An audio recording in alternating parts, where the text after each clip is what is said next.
Well, hello. Today we're going to talk about something that we normally don't talk about. We're going to talk about hurt. People that come back into our lives to hurt us. Now, I know what you're thinking. You finna say, oh my goodness, this finna be a very negative video. No, it's not. It's going to be how you process when people that have hurt you try to come back in your life. You know, one thing about it, I'm gonna say this. When I started my journey process, I had to really look at some relationships. I'm not talking about just those that I come across. I had to look at more internally, family. See, family is more closer to you than for some of us than any other relationships, because that's the relationship that molds you. That's the relationship that's going to give you your identity. It's going to also can be able to show, can you connect. And a lot of people, when you see on social media, they taking pictures with their family and friends and all of that, and that's good. But some relationships are not like that. Not all relationships have a foundation of a family.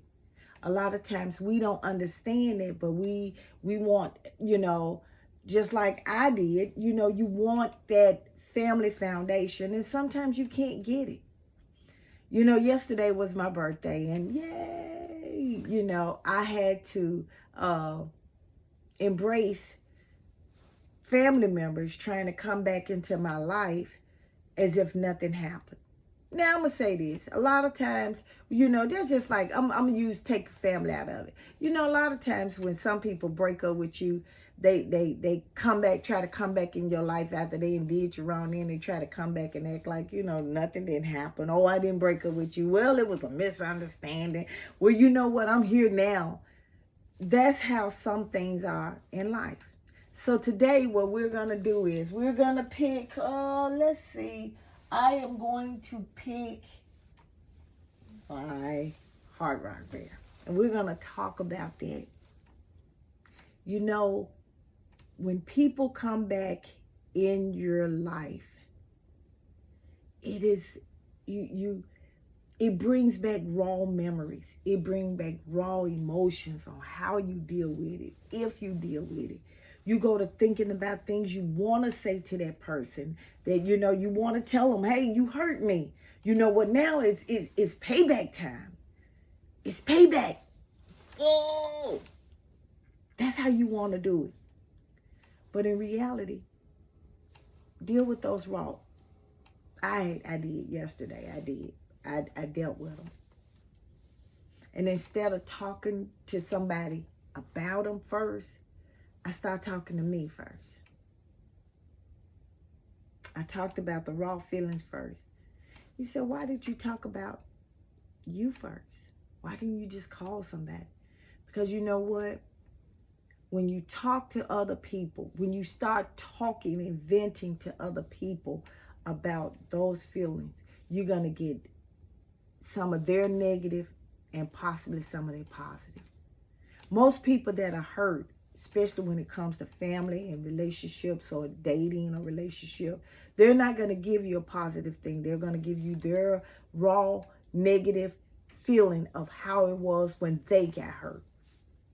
They're going to tell you that, you know what, girl, you know what, I wouldn't take him back. Girl, I'd take him in the out. Or, you know what, family, you know what, you need to leave them alone. And some people that talk about that don't like the person that you're talking about too, because they probably hurt them too. So the first thing you do is you talk to yourself about it. You talk about how it hurt you, how it affected you.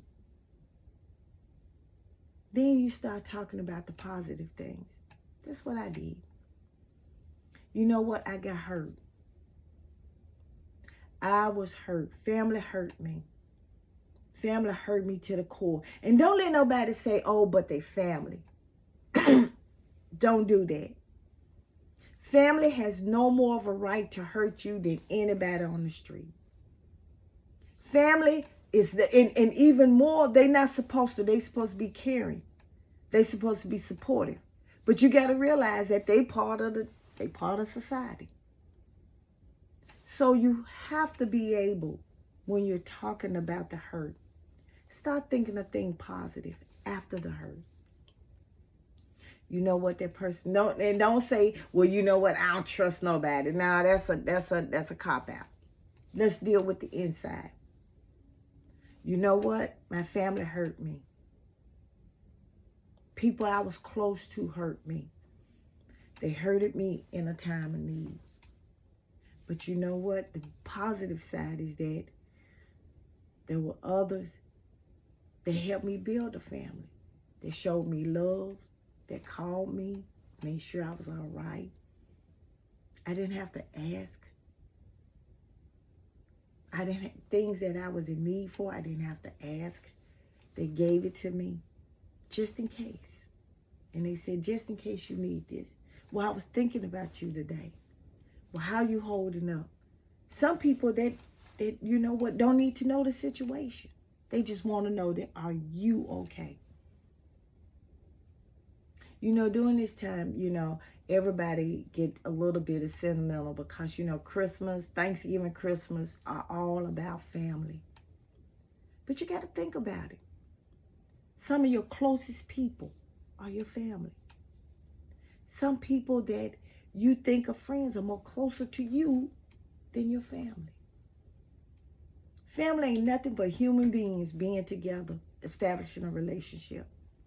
That's all it is. That's all it is. So when we get through what, bunny, bear, we're going to deal with something more. We're going to deal with healing. I like healing.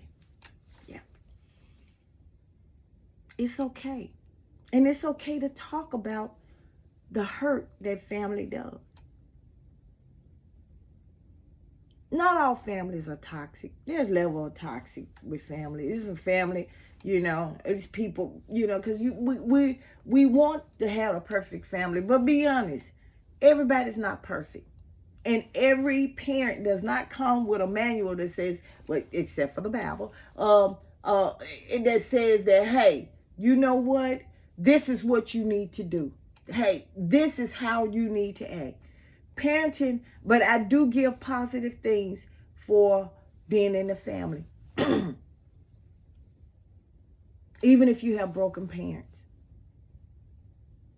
I take from my family, my mom is this right here. My mom didn't bring anybody in the house. When my mother and father separated, my mama didn't bring another man in the house. She had girls. She didn't bring men into the house. She just worked and came home. And I respect that. And how did it affect me when I grew up? When I became a single mom, no, wasn't no man coming into the house. Wasn't no man. My children didn't feel threatened. That home was a safe place. Home was the safe haven.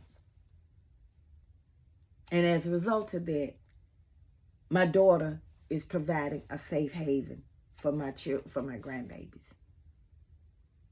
When we were growing up, you know, your sisters may not have been close to you, but my nephews, I'm more closer to my nephews. When they have an issue and problem, they just don't talk to their mama. They call their aunties and ask them. And as being an auntie, I can't give my one-sided opinion. I give the whole picture. I try to paint the whole picture. Are those relationships and families that can be mended and bonded? Yeah, sure. There's never too late for that. But as you go on your journey, you're going to have to realize when is that time is available for that. And if it can't be solved, if it can't be fixed, you're going to have to find closure in yourself. Everybody's not going to say, I'm sorry. Everybody's not going to say, you know what? You know, I didn't mean to hurt you. It's some people that's going to say, well, if I didn't hurt you, well, if this, that, and they're going to give excuses. Everybody's not a narcissist. Some people just don't get it. And we got to be okay with that. And you got to be okay with somebody not getting it. And you got to be okay with somebody not being able to say they're sorry. You got to be okay with somebody saying, you know what, I wasn't a perfect parent. You got to be okay with it. Because the healing is not about them, it's about you.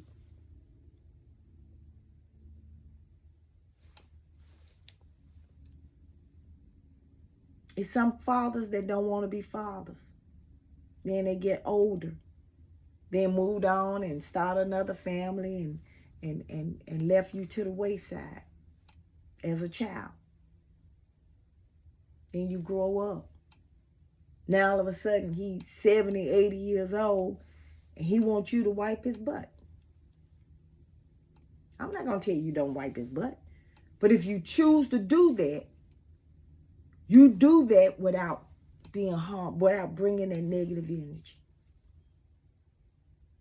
You do that without feeling like you're obligated. And you do it without feeling like, oh my goodness. When I needed him, he wouldn't. See, that was a positive thing.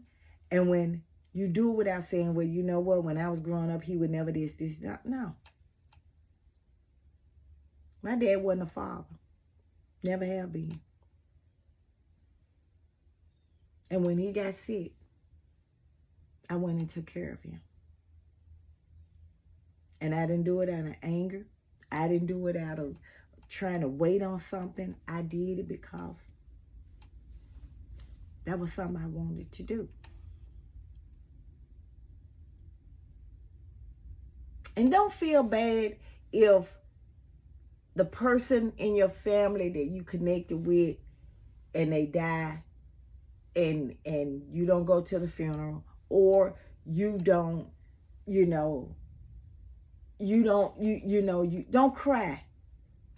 Don't cry, because that a relationship takes two people.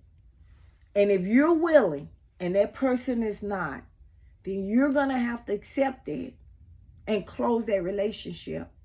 And you're going to, don't go crying and say, we could have did this, we could have did. No, that person had a choice. And if that person does not want to bond their relationship and make it happy or healthy, you're going to have to be able to accept that. You're going to have to be able to accept it and say, you know what? It is what it is.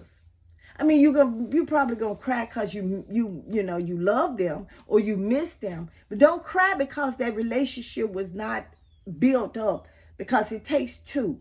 Some of us are in unhealthy relationships because we want that person to love us the same way that we love them, and it's not like that.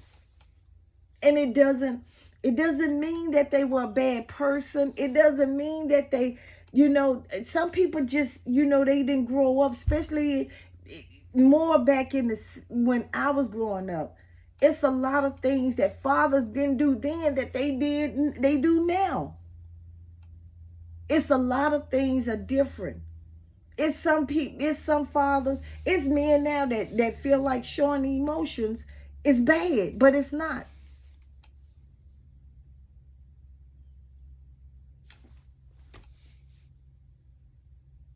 But you have to grow.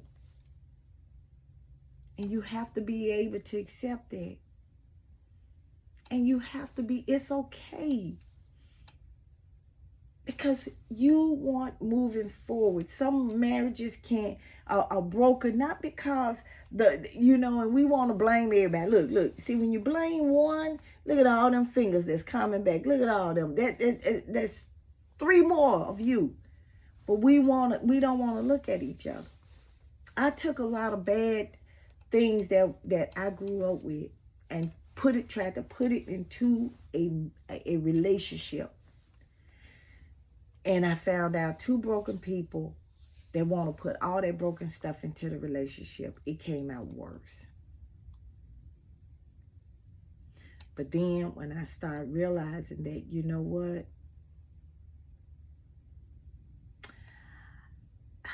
I got to fix me. I got to heal me. I got to heal all those broken relationships. And it may take, you know what, if you got kids, starting with your kids.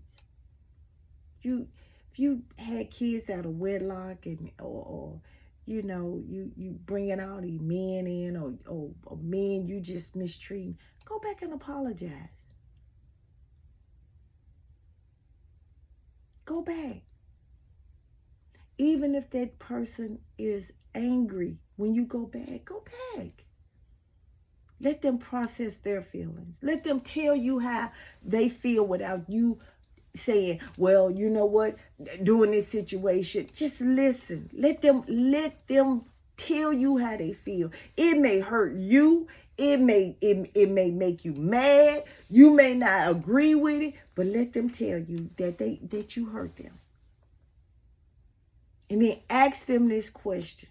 Because at this point, you're not trying to say, well, I want a relationship with you or I want to do this. At this point, you're giving them that opportunity to let you know what it is that they want out of their lives to heal that relationship.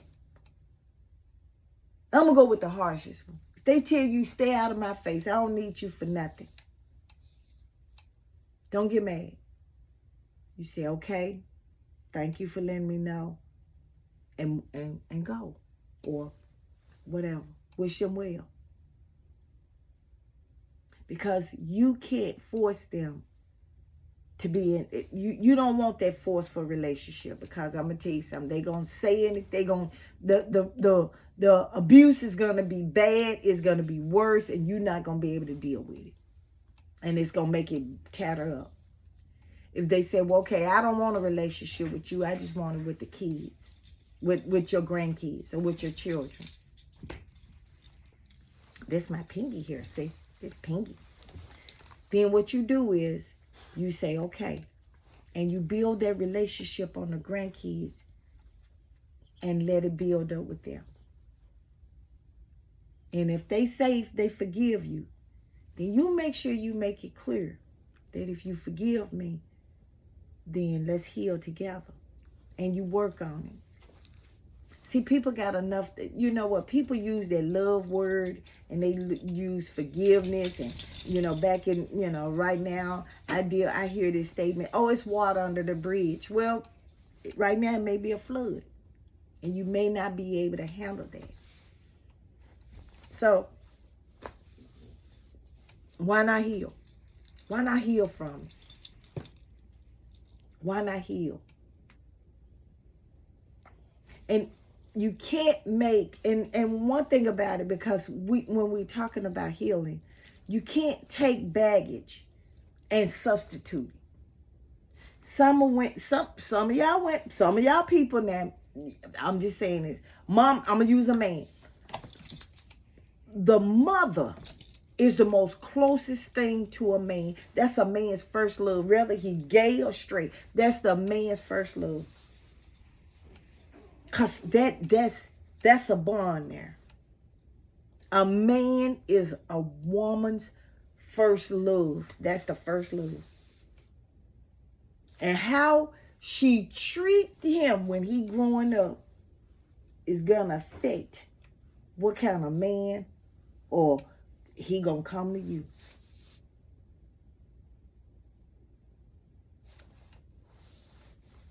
Even if they straight, even if they start going crazy in their college year, high school, they're gonna always come back to mama. Because mama is the first love. How you treat that son. But see, I had to treat my son. I had to get a little creative about you know, when my son was growing up, you know, because as he, you know, you spank him. Then sometimes you got to get a little creative. You know, whooping a child all the time ain't the answer. You got to get creative. And I'm going to give you some creative stuff that I used to do. But it helped build the relationship. See, at first I had to let them know I'm mama. Mama don't play. Mama play, but mama don't play. When it comes down to certain things, mama don't play. Mama is all about business when it came down to certain things. I'm going to give you a good example. I'm going to give you several good examples. You know, when my son was like 5 years old, he came home and he started talking crazy to me. I don't know where he got it from. He could have got it from school. He could have got it from anywhere. But you know what? He came on talking crazy to me. I said, okay. All right, I get it. You know, you want to be grown now. I can't wait till I leave. You, 5, 6 years old, you 4, 5 years old, you try to tell me you can't wait till you leave. You going to have a long time with me. Okay. No, I wasn't going to whoop. I said, all right, okay. I said, you know, it's a hotel downtown that caters to children like you. Let me take you down there. Got to the door. He packing all his stuff. He getting ready. Yeah, he getting ready to go. I said, wait, whoa. Before you leave, them clothes in that woman that you ready to leave from, I paid for them clothes. I bought them clothes. But my daddy give you child support. Yeah, your dad give me child support but half of them clothes are mine. Half of them clothes were mine. So I took my half. I said, by the way, that shirt and the pants that you got, I know for a fact I bought them out of my check. That didn't come from your dad. That came out of my check. Took the shirt, pants off. All he had was them Power Ranger drawers on and them Power Ranger socks.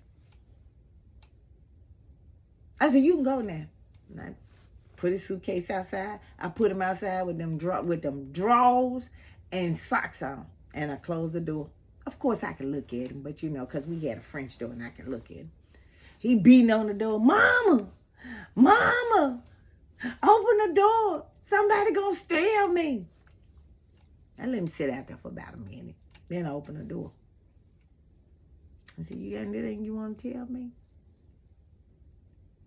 I'm sorry. I'm so sorry.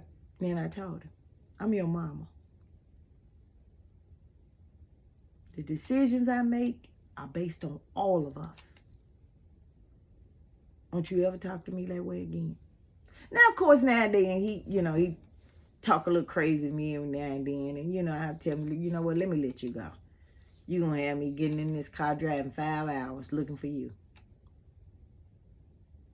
Or I'll say, you know what, let me let you go because you hurt my feelings. I hang up, he'll call back. Mama, I'm so sorry. I didn't mean to say it that way, but I meant to say it that. But I have to respect that he's a grown man now. I can't treat him like I did a child. Case in point with my daughter. Daughter didn't believe in washing dishes. Oh, that was drama there. I could do a whole segment on her. But anyway, that's the drama. She didn't wash the dishes. Now I kept telling my boss, I said, you know what, I'm so tired every time I come home, I cook, I ask her to wash the dishes. She was a little bit older than him. I said, I wake up and dishes in the sink, she start hiding them in the oven.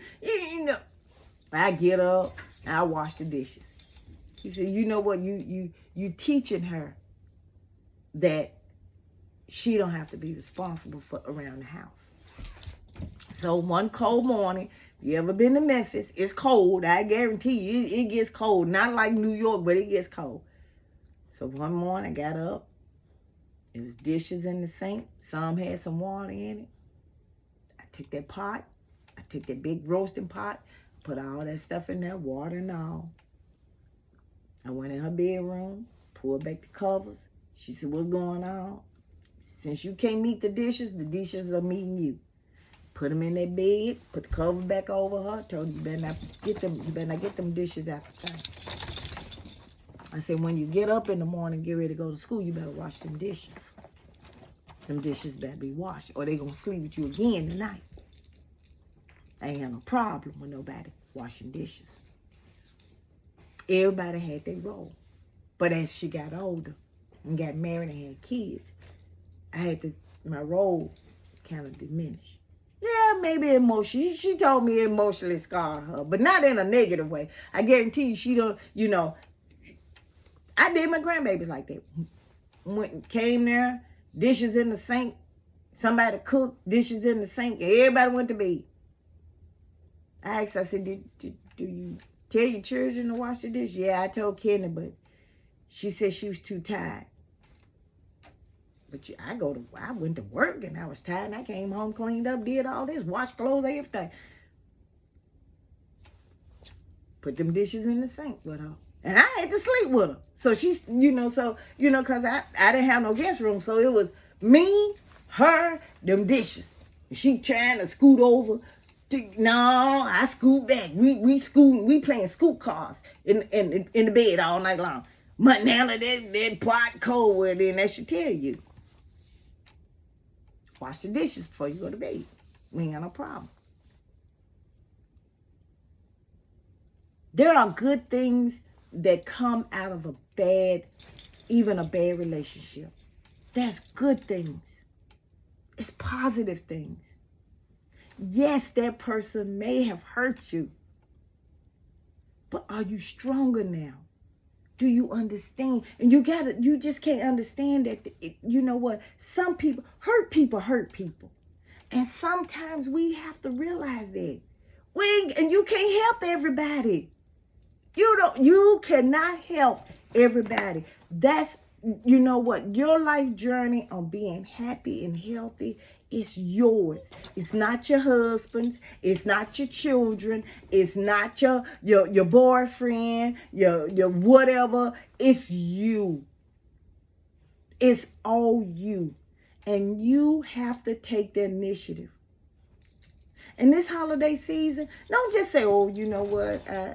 I don't, I ain't got no family. Yes, you do. It's some people that are your friends, that's closer to you, that want to be in your life. But you got to distinguish. You looking at biological. Stop looking at biological. And look at the love that they give you. I am loved. I may not be biological love, but I am loved. Even him. I am loved. And that's the most important thing. And just because you have did that closure with them, it doesn't mean that you have to open up that door. You can leave that. It's okay to leave the door that hurt you, family. It's okay to let it, you know what? It's okay. I'm okay. I don't have to open that door. I don't have to entertain it. I did it for 40-some years. It's okay. And it's all right. And it doesn't make you a bad person. And yeah, they're going to say you're mad. Or they're going to say this. But it doesn't, we're not worried about that. We're worried about the fact that you have decided to close that door. And you did it without anger. You did it without hurt. And when that hurt come up, don't deny it. Yeah, they hurt me. And if they ask you, tell them. You know what? Last time I was with you, you did something that really hurt me. I'm not expecting anything from you. I just want you to know that you hurt me. And it affected our relationship. Now, if they want to go and do the dramatic thing, let that be on them. And if you decide that you want to entertain it, then that's on you. But you make sure that if you entertain it, that you entertain it in a positive manner. And it's okay to tell somebody, well, you know what? I'm not going to argue with you. I'm not going to argue with you. I'm just going to let you do. You say what you need to say. Sometimes you don't have to say nothing. The best thing to say is just listen. Because that'll tell you what type of person you were dealing with in. Because I look at it like this. If a person start telling me, well, if I hurt your feelings, that if word, I don't want to hear nothing else. She could be talking about finances on Mars. I wouldn't even care. I don't see it that way. Well, it wasn't your feelings. So if you go into that, I don't want to hear it. If you think, well, and then they start bringing up dirt you did. Well, you know what? Well, you had plenty of time to tell me that. But I process it. So today, I don't want to go 30 minutes, and I did. It's okay to have a broken family and talk about it. Not in a negative way, but in a positive way. Stay positive. Happy dating.